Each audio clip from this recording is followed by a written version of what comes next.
Guys, what's up? Welcome back to another episode of Catzz Money Mike.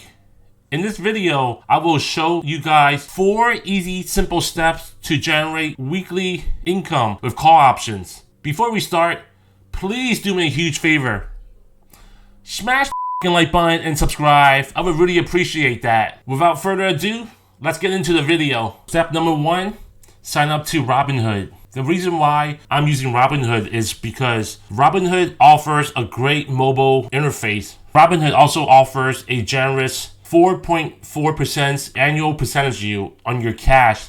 So basically that means that just by leaving your money as cash sitting there without investment, you will already accumulate interest of 4.4% APY. The third reason is because Robinhood offers a lot of features that will assist you in learning some of the trading, whether it's long-term trading, swing trading. Step number 2, you would need to buy 100 shares of stocks or 100 shares of ETF.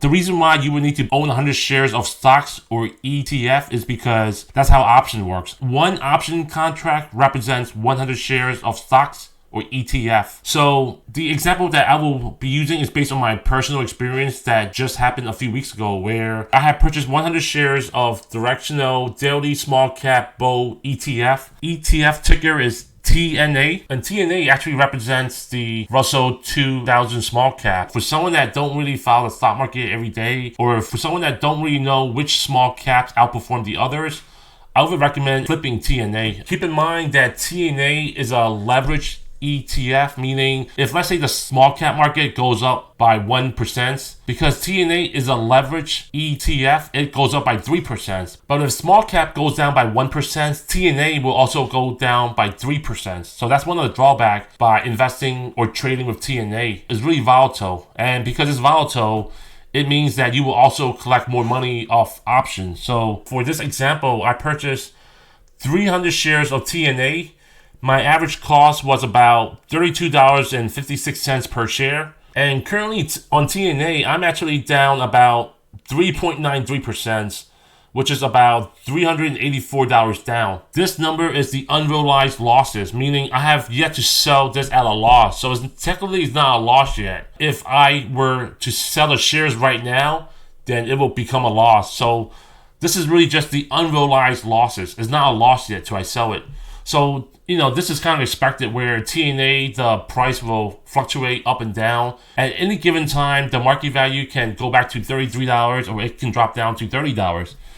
So that's actually the main reason why I went with TNA, because it's really volatile. The more volatile a stock or ETF is, it allows you to collect more premium on your call options. All right, for step number 3, make sure you click on Trade TNA Options. After clicking on TNA Options, the screen will present to us with a list of call and put options. So it's important that we click on Sell and Call, because in order for us to generate weekly income, you would essentially need to sell call options. And one call option contract represents 100 shares. Because I have an average price of $32.56 per share, I would typically select a strike price that's slightly above my purchase price, and then I would select 1 week out. So it would be open to sell call option with an expiration date of April 28th, which is this coming Friday, with a strike price of $33. And according to Robinhood right now, this contract is going for 31 cents a piece. So for our example, let's go ahead and select the $33 strike price. And once I click on the $33 strike price, the right-hand side will actually ask you to confirm this is the total credit. And then click on continue. Because I own 300 shares, I'll put in 3 for the contract options quantity. And then for the limit price, a lot of times I would probably go for the highest price, because eventually, if you put a limit order for 35 cents, it will likely hit this number anyway. If we were to sell call options at 35 cents a piece, it will total to $105. So $105 is the option premium that we would collect. And Robinhood does a great job of illustrating the various scenarios, because we're selling call options against our shares. Technically, we can't really lose money because we're selling it to collect premiums. Let's say TNA market value fluctuates up and down. If it goes above $33.35, then we could potentially miss out on profit. That doesn't mean that we actually took a loss. It just means that there's a cap on how much money we're able to collect. So in order for us to break even, I guess TNA price needs to be below or at $33.35 by this coming Friday. If it goes above $33.35, then we're better off just selling the shares, not even selling call options. So that's what this is saying right here. In step number 4, there are 2 possible scenarios for you to apply. Scenario 1 is where you could take the laid back approach and you simply do nothing. You wait till the option expire and see what happens. So for scenario A, the example for me is, let's assume that I sold 3 call options with a strike price of $33 that expire on April 28th, which is this coming Friday. So I basically collected $105 call options premium. I will just wait till Friday comes and then see what happens. So on Friday, after the stock market closes, there are 2 possible outcomes, right?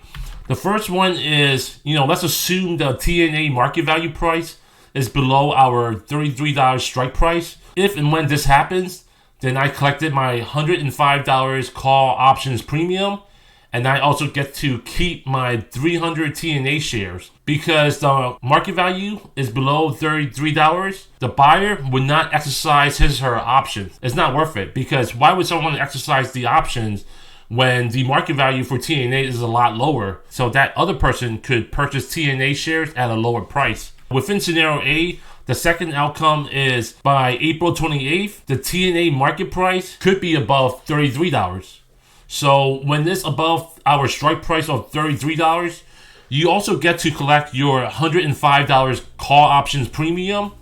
But the difference is this: because the market value now is above our strike price, then you would have to sell your shares. So regardless of whatever the market value is, we have to sell our shares at the strike price, because that was the dollar amount that we agreed to upon our contract. So for this example, I happen to own 300 shares of TNA.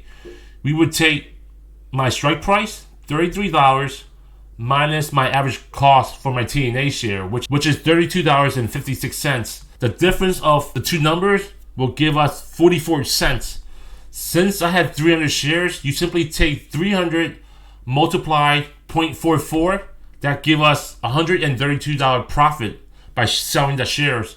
So basically, if we were to add up our $105 option premium with our $132 TNA shares profit, that give us a total of $237 profit. It is a win-win no matter what happens. Now, there's also scenario B, which is a little bit more complex, but it allows you to earn more profit. So scenario B is where you would actively manage your options. Let's say, for example, we open to sell 3 call options with $33 strike price of April 28th expiration. And let's say that we sold it for 35 cents per option contract. So if we take 35 cents times 300, it will be $105 collected. So let's say by Tuesday it's actually going for 30 cents. When it comes to option, you also have the flexibility to close it out. So in order for us to lock in profit quicker without waiting for Friday's expiration date, let's say you sold it at 35 cents per option contract and then purchase it back to close the option contract at 30 cents. So if we take the difference between 35 cents and 30 cents, that's actually 5 cents per option contract. Take 5 cents times 300 shares. That will give us $15 profit. So essentially, if we were to close it out on a Tuesday, and if TNA happens to go down in market value, we could collect $15. Let's say on the same day, you had decided to open up another position. And let's say you waited until the afternoon time, right before the market closes, and TNA happened to pop back up. When TNA goes up, TNA's call option market value also goes up. So it's possible for you to also open to sell 3 call options for TNA. Let's just say that this call option goes for about 34 cents before the market closes. So you could technically sell it for 34 cents per option contract. And then by Wednesday, and if TNA goes down further, you could close it back out at, let's say, 28 cents. So if you take 34 cents minus 28 cents, take that difference times 300 shares, you could also earn a profit of $18. So let's review this example. On Tuesday morning, when we said close to buy 3 option contracts, and then on Tuesday afternoon, we said open to sell 3 call options with $33 strike price. This is not a day trade. This position was never open and closed on the same day. Technically, you open to sell call options on the Monday. On Tuesday, we closed to buy the call options. So we waited 1 day apart. That's not considered day trading or flagged as a pattern day trader. On Tuesday, we said we opened to sell 3 call options, and then we closed it back on Wednesday. So that's a day apart. Even if, let's say, your account size is less than $25,000, you will not be flagged as a pattern day trader because this is not day trading. You're simply buying it on a separate day and you're selling it on a separate day. Now, let's continue this example. Let's say on Thursday, you decide to sell 3 call options, $33 strike price with April 28th expiration date. And now, by Thursday, you wanted to let it sit there and see what happens. So it's really likely on Friday, TNA could also expire worthless, where it would not exceed the $33 strike price. And then you would still keep your shares. You open to sell, let's say it was a 25 cents per option contract and you have 300 shares. And because we're letting it expire, there's no need for us to buy it back, collect the $75. So you add up $15, $18, $75. You could potentially make $108. Basically just by actively managing your trades. And this is assuming that our options were not assigned yet. So let's say on Tuesday, you happen to sell call options at 40 cents a piece, and then you close it back at 28 cents. So your profit could actually be higher than scenario A. Scenario B is similar to scenario A, where there could be 2 possible outcomes. So outcome number 1 is by April 28th, the TNA market value price is below $33 strike price.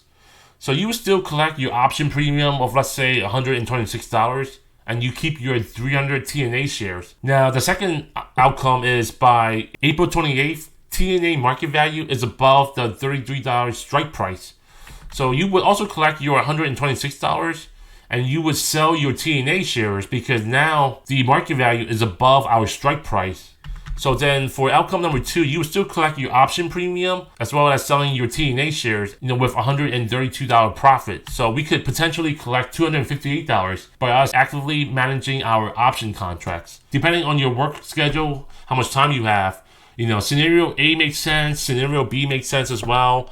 But yeah, this is one of the approaches that I've kind of implemented where it gives me a high probability of earning profit via call options. But yeah, please let me know in the comments below whether or not you had dabbled with call options. And if so, let me know some of your stories, whether you earned money, you lost money from it.